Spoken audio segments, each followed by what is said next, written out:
apapun juga, ya saya ulangi, apapun juga bahwa kita sekarang ini sudah diputuskan secara hukum bahwa kita mempunyai presiden. Kemudian kalau saya sudah sampaikan banyak rintangan-rintangan ini, kita justru menjadi faktor yang membuat sulit lagi, maka kita siap-siap aja akan melihat bangsa ini akan jatuh.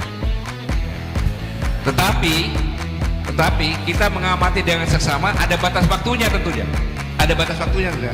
Apabila batas waktu yang tertentu ini tidak makin baik, maka kita harus bersuara menyampaikan solusi-solusi yang terbaik.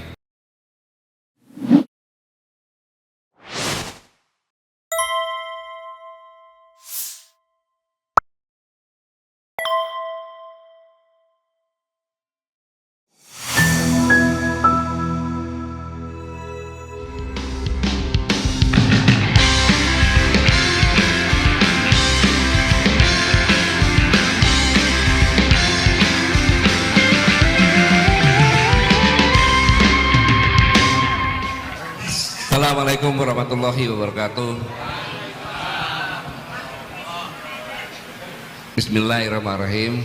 Alhamdulillah wa syukurillah, la haula wala quwata illa billahil azim. Saya ini bengong sebenarnya karena Bang Yani nyampaikan memberikan sambutan hari ulang tahun Mas Sumi. Tiba-tiba diskusi.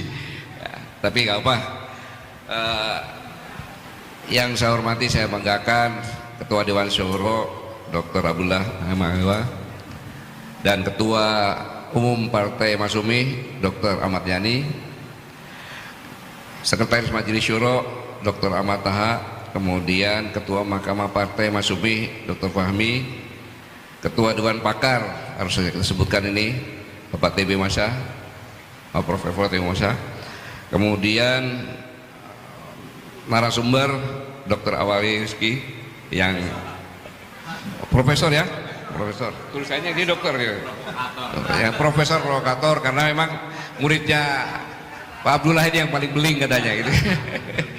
Kemudian Bang Refli Harun Cadas, kemudian Bapak Ibu sekalian para senior yang tidak bisa saya sebutkan satu persatu, ada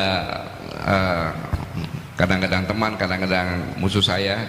Ini dia ketawa sendiri beliau. Yang tidak pernah berhenti sedetik pun untuk menggaungkan perlawanan terhadap komunis, Partai Komunis Indonesia.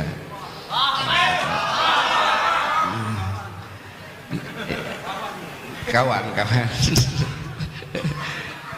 Bapak Ibu sekalian, saya mengajak kita semua bersyukur kepada Allah Subhanahu wa taala bahwa kita bisa berkumpul di sini dalam rangka memperingati ulang tahun Masyumi. Ini adalah partai yang pertama kali berdiri. Begitu merdeka, berapa bulan kemudian lahirlah Partai Masyumi. Dan sebenarnya seandainya Partai Masyumi ini sampai sekarang masih hidup, ya, tidak kena badai. Badai itu kan dimulai dari kelihayan seorang Aidit, di mana tidak mungkin PKI akan bangkit kembali tanpa memisahkan Dwi Tunggal. Maka yang dikerjain pertama kali adalah memisahkan Dwi Tunggal, sehingga Dr. Muhammad Hatta mengundurkan diri tahun 56. Ya, tahun 56. Suratnya itu 1 Desember 56 itu baru. Dengan itu maka dipengaruhi dengan konsep Nasakom, nasional komunis, nggak mungkin ada Islam kan? Maka berhasil pada tahun 60 ada dua alternatif, mau dibubarkan atau membubarkan diri. Akhirnya Partai Masyumi dengan PSI, ya, yang partainya bapaknya Pak Prabowo itu membubarkan diri. Padahal partai itu adalah partai yang sama-sama menduduki 57 kursi di parlemen. Dibilang nomor 1 ya karena lebih banyak dapilnya, karena kalau PNI kan hanya di Jawa saja. Sebenarnya saya sering ditanya sama teman-teman, Pak Gatot, ini kan kita penduduk kita mayoritas Islam, ya sekitar 87 atau 86%. Tapi kok Islam seperti ini karena tidak hidup di wilayahnya sendiri, di negara sendiri, yang dimana Islam adalah yang pertama kali mencetuskan perlawanan. Yang pertama kali adalah ketika para wali menyebarkan agama Islam. Mungkin hasil diskusinya kalau disebarkan oleh para wali, para ulama saja, tidak mungkin Islam bisa masuk di Indonesia dengan menyebar. Maka dibuatlah suatu pemerintahan agar bisa lahirnya Kerajaan Mataram. Nah, Kerajaan Mataram inilah yang membuat Islam ini menjadi suatu kerajaan. Ini berlangsung sehingga lahirlah yang pertama kali Syarikat Dagangan SDI, ya, Serikat Dagang Islam 1905. Ini untuk melindungi pedagang-pedagang, dari dominasi pedagang Cina. Kemudian lahirlah Syarikat Islam tahun 1912 bersama-sama dengan lahirnya Muhammadiyah. Ini sudah lebih lagi majunya ke arah polisi mengadakan perlawanan dengan sistem perdagangan. Selanjutnya yang menarik, Muhammadiyah ini didirikan oleh Kesultanan Jogja. Seorang anaknya Pak Mir Majid lah. Itu karena Sri Sultan Hamengkubuwono ke-8 melihat orangnya baik, maka disekolahkan. Darwis namanya ini kan. Disekolahkan, setelah pulang dari sekolah dia suruh ngajar di HIS untuk belajar. Setelah itu namanya dirubah lagi, kamu namanya kebelanda-belandaan, maka dirubah nama Islam, Ahmad Dahlan. Berangkat lagi yang kedua, disitulah ketemu dengan K.H. Hasyim Asy'ari. Sri Sultan Hamengkubuwono ke-8 ini kan bagian dari Mataram yang Islamnya sampai kuat dan sampai sekarang masih dipegang itu kerajaan itu. Mengatakan bahwa perjuangan ini tanpa dilandasi dengan intelektual tidak bisa. Maka tugas dari Darwis yang sudah berubah ini dengan belajar tadi membuat sekolah. Setelah matang 2012 kalau sampai ke 2024 ya, Nahdlatul Ulama 20 itu kurang lebih sudah sekitar 12 tahun. Jadi kalau anak yang TK 12 tahun ya dia udah di lulus SMA, SMTA. Itulah maka bisa melahirkan Sumpah Pemuda. Kemudian Nahdlatul Ulama lahir adalah organisasi perjuangan. Sebenarnya tidak ada perbedaan mazhab antara Muhammadiyah dengan Nahdlatul Ulama, tidak ada. Karena Nahdlatul Ulama itu sebagian besar adalah Muhammadiyah. Sebagian besar ketika berdiri. Nahdlatul Ulama tujuannya mendirikan adalah untuk mengadakan perlawanan secara fisik, ya kan? Muhammadiyah mengadakan perlawanan secara intelektual dengan mendidik masyarakatnya.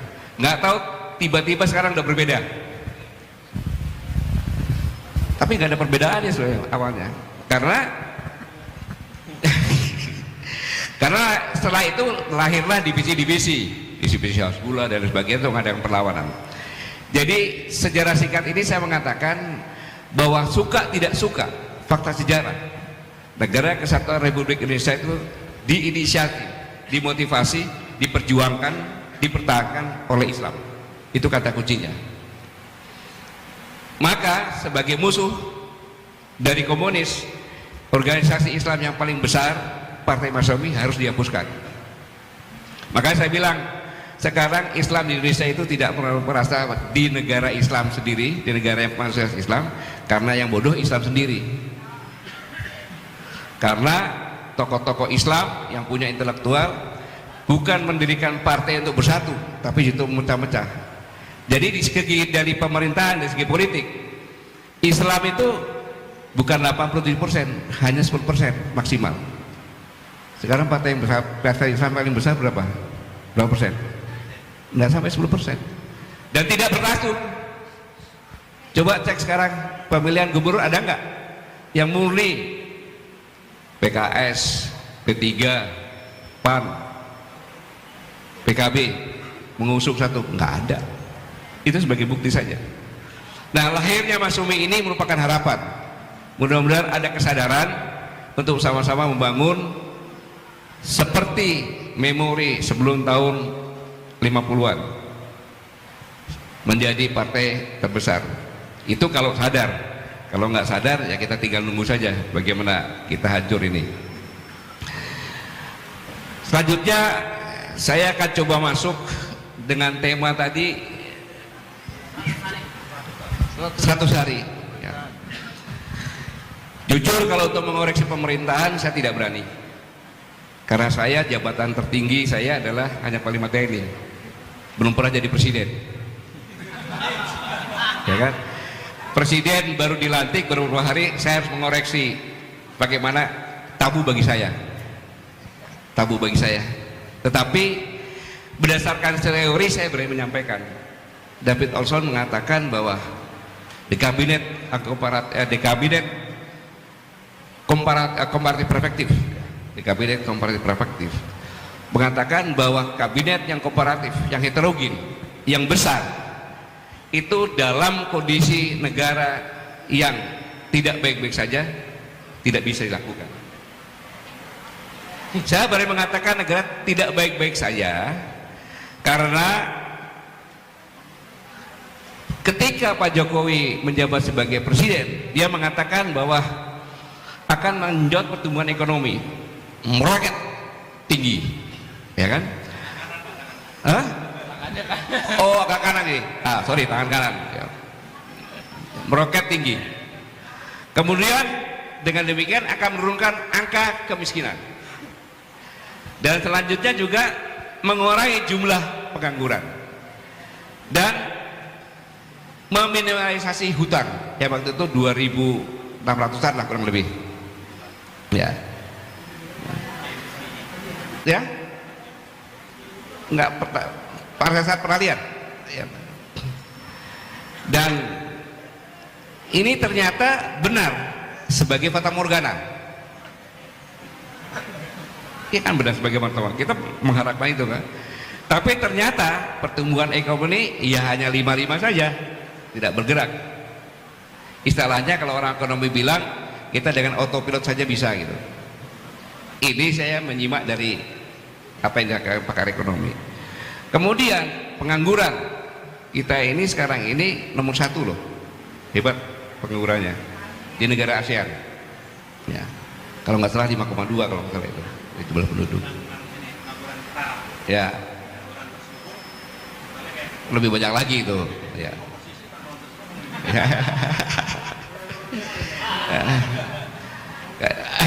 Kemudian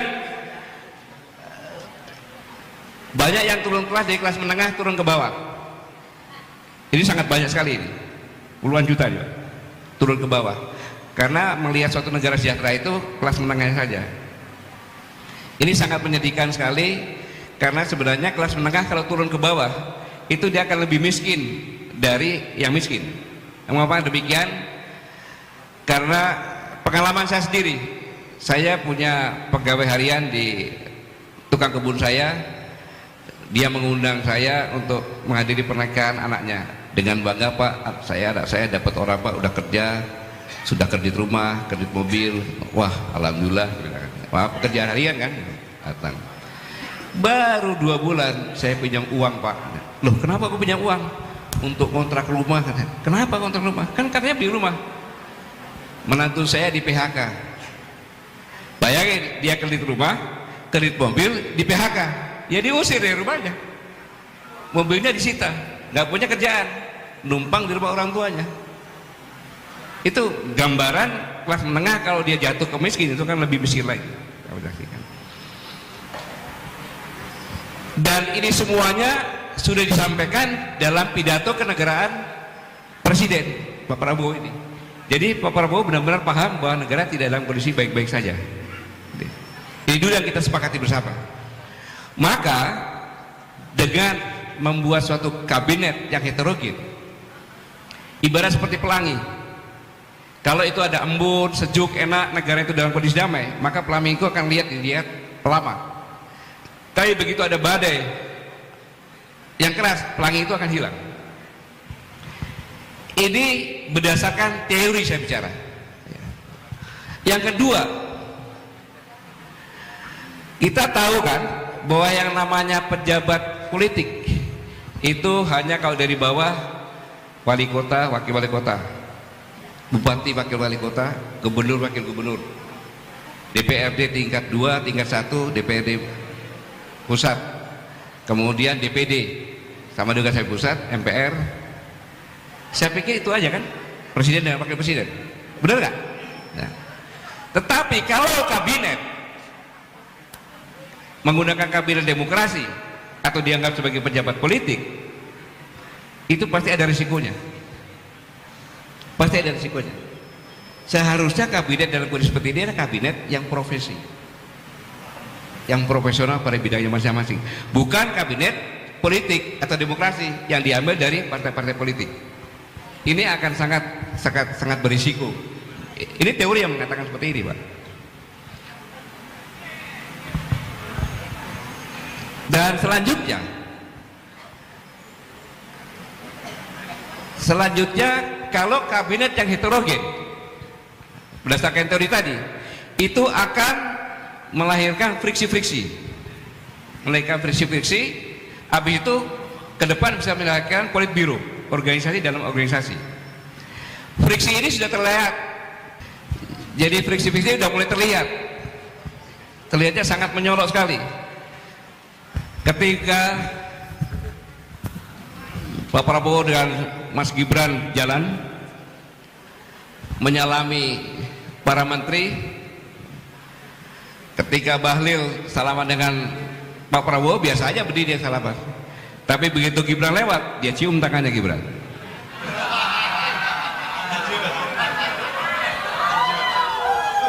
Kalau saya melihat ini bahwa dalam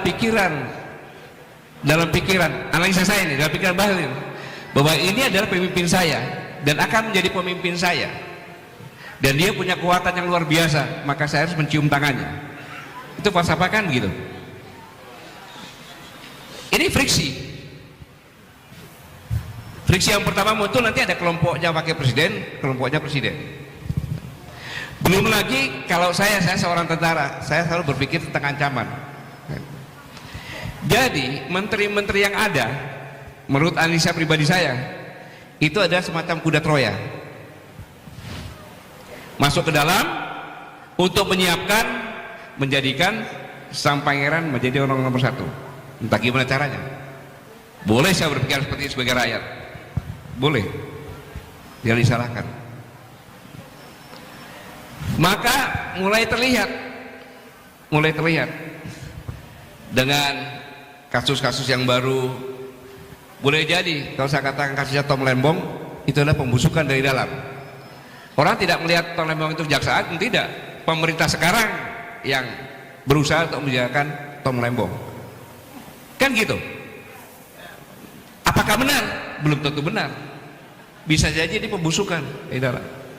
Karena dilihat dari kacamata hukum, kita lihat saja nanti.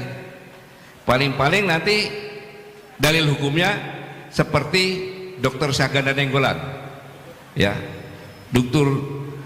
Jumhur, ya, Dr. Anton Permana, ya, yang sumir semuanya. Dan secara logika berpikir hukum tidak mungkin, karena ketika saya jadi saksi ahli, saya bicara sama hakim dan jaksa. Yang mulia saudara hakim dan jaksa, saya bingung saya duduk di sini sebagai saksi ahli. Seharusnya saya duduk sini sebagai terdakwa, karena tuduhan yang disampaikan kepada Anton Permana tentang masalah Omnibus Law itu mengutip persis dari pernyataan kami yang saya tangani. Maka yang mengutip dijadikan terdakwa, yang membuat sebagai saksi ahli. Dan berdasarkan keputusan Mahkamah Konstitusi, apa dikatakan itu benar. Dan nah, itulah hukum di kita ini gambarannya. Yang ketiga, tentang masalah Menteri Kominfo. yang kemungkinan terlibat. Ini kan menumbuhkan bukti-bukti bahwa Presiden Prabowo ini untuk bekerja memimpin kabinet ini tidak semudah yang kita bayangkan. Belum lagi tuntutan dari rakyat. Siapapun juga, termasuk saya, menuntut kepada Presiden, ya kan, bahwa buktikan siapa sebenarnya yang pemilik akun yang bisa dipertanggungjawabkan Fufu Fafa. Apapun katakan Profesor Jimli bilang begana begini, tapi kalau saya sebagai rakyat, saya punya Presiden Pak Prabowo, seorang yang saya banggakan, kemudian di dalam akun itu dikatakan sebagai seperti binatang yang makanannya kroco. Kroco itu adalah anak semut, telur semut itu, seperti binatang tergiling. Saya tidak terima. Saya menunggu sampai benar-benar ada kepastian secara hukum. Kalau pengamat nggak dipakai gitu, tidak bisa membuat keputusan hukuman kan gitu. Tapi harus secara hukum. Dan itu mudah. Dalam forum ini saya mengingatkan, apabila itu tidak bisa diungkap, maka jangan heran kalau orang takut menabung di bank. ATM kita, bank kita bisa diambil alih rekeningnya oleh hacker-hacker. Dan itu bukan pekerjaan yang susah. Karena tidak bisa ungkap. Suatu saat kalau rekening kita tiba-tiba nol, hilang, saya tidak ngambil, terus bank tidak bisa mencari, pasti nggak bisa mencari. Akun gampang kayak itu nggak bisa dicari. Ini merupakan beban kerja juga bagi pemerintah yang sekarang ini. Satu sisi tadi saya katakan, apalagi udah diuraikan dengan host tadi, bahwa sesuai dengan organisasi kan seharusnya kan kita membentuk organisasi, tujuannya apa, dibuat strukturnya, baru diisi dengan orang-orang sesuai dengan struktur itu untuk tugas masing-masing kan gitu. Inilah yang saya sampaikan bahwa kondisi seperti ini. Kemudian ancaman yang paling nyata yang kedua adalah di akhir jabatan. Pada tahun 2030 kita bonus demografi yang banyaknya itu 2 kali lipat dengan non produktif. 2 kali lipat. Saya ulangi, bonus demografi kita ini adalah jumlahnya 2 kali lipat dari non produktif. Artinya apa? Artinya disitulah kita bisa melihat bangsa ini akan jatuh ke jurang sungguh-sungguh atau akan meroket. Karena apabila pemerintah ini tidak bisa menyiapkan lapangan kerja yang kurang lebih sekitar 50 jutaan, itu 50 juta orang ini akan menjadi tanggungan pemerintah karena nggak punya kerjaan, termasuk yang non produktif yang 25 juta. Mau jadi apa negara ini? Makanya ketika Sritek dipilotkan, perintah dari Presiden segera, karena kalau itu kita sudah 50 tambah 20 udah 70 ribu lagi yang nganggur. Ini gambaran tentang kondisi ke depan, bagaimana kita melihat 100 hari ke depan. Kerikil-kerikil, badai-badai dan sebagainya siap menghadang terus. Dan secara psikologis sebagian orang mengharapkan Pak Prabowo cepat jatuh. Ini nyata loh. Agar wakil presiden bisa naik kan gitu. Nah, kira-kira ini yang bisa saya sampaikan. Tidak ada alternatif bagi kita. Forum seperti ini adalah bagus. Forum akan melihat semuanya, dan saya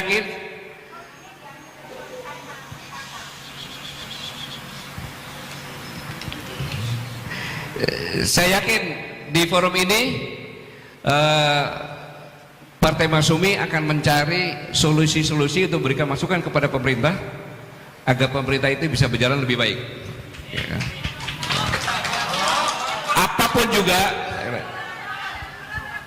Apapun juga, saya ulangi, apapun juga, bahwa kita sekarang ini sudah diputuskan secara hukum bahwa kita mempunyai presiden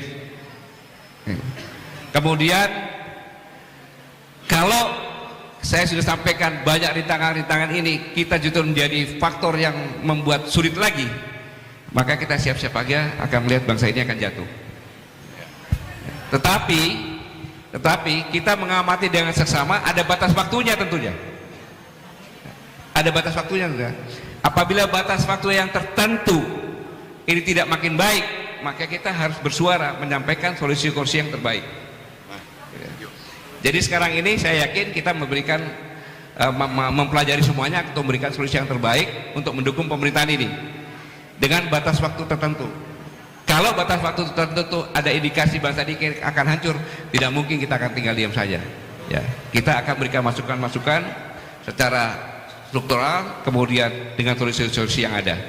Saya pikir ini tujuannya kita diskusi di sini, dan saya tidak bisa memberikan yang lebih lagi karena yang pertama adalah kabinet ini heterogen, sedangkan negara tidak dalam kondisi baik-baik saja, dan kabinet ini adalah kabinet demokrasi, bukan kabinet profesi. Ya. Kemudian ancaman ekonomi sangat luar biasa. Jerman pun yang negara kuat ekonominya persiapan runtuh hanya karena partainya, dan tidak mudah merubah semuanya ini karena sistem sudah dirubah dari dulunya. Ini dengan merubah Undang-Undang 45 ini sistemnya jadi seperti ini. Jadi tidak mudah dalam memimpin kapal, kalau saya bilang kapal negara itu untuk menghadapi badai ini. Ya, saya hanya menghimbau mari kita bergandengan tangan untuk sama-sama mendukung sambil mengamati pada saat-saat tertentu yang apabila sudah kelihatan akan turun, akan hancur, maka kita semuanya harus bangkit bersama-sama untuk mengangkat agar tidak jatuh lagi. Saya pikir Bung Yani, ini yang bisa saya sampaikan, dan saya tidak bisa selesai karena saya ada pengajian lagi. Saya pikir itu aja.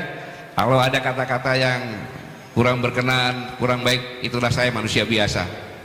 Saya mohon maaf. Terima kasih. Wassalamualaikum warahmatullahi wabarakatuh. Waalaikumsalam warahmatullahi wabarakatuh.